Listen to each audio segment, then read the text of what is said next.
workers to flexis, to full-time flexis, which are on the full-time flexi is 15-hour contract. They can get any more hours after that, like at any time. They can be told that day that they're going to have an extra hour that day, or they can be told in a week in advance that they're getting a full week next week, or they could be down to 15 hours the next week. And that 15 hours is worked over a 5-day period, which if it was on a 3-day period, they'd be able to claim social welfare like for the rest of the week. So therefore the wages will drop from say €350 to €150, and which is very hard to live on, especially if you're a person living on your own, you have no family support, and especially if you have kids as well. Like there's no way of knowing what your wages are going to be from week to week.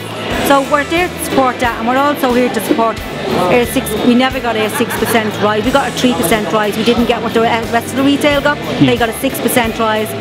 We just feel that we need to be treated with a bit more respect because of the length of time we're working there, and plus they keep calling us down. We could work 10 minutes over our time, which we don't get paid for, but yet we'd be called down over minutes being late from our breaks, which we've been threatened with disciplinary action, which I think is very unfair. Like they don't take into the account that we've worked 10 minutes over our time, which we do not get paid for.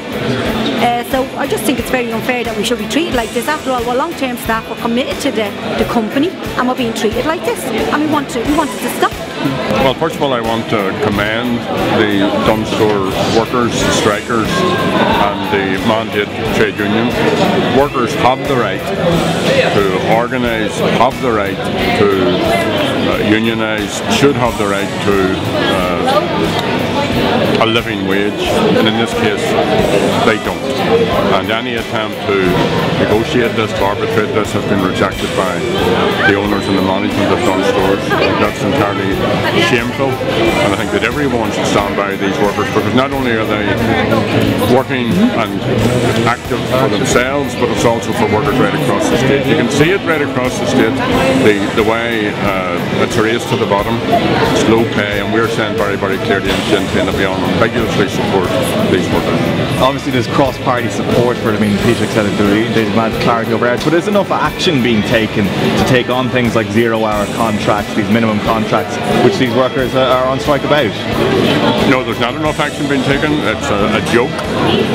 If it wasn't so serious that the government had put in place this low pay commission, we don't need a study, we don't need any consultation. The fact is that people deserve the right to a living wage. They don't have that, and the government haven't even enforced or brought in legislation to give the right of workers to collective bargaining. So right across all those fronts, one wonders what on earth Labour is doing in this government. They don't want to be scoring party political points, but it is a hugely significant point that these workers have had to go on strike. They don't want to go on strike, they've had to go on strike because the mechanisms have failed.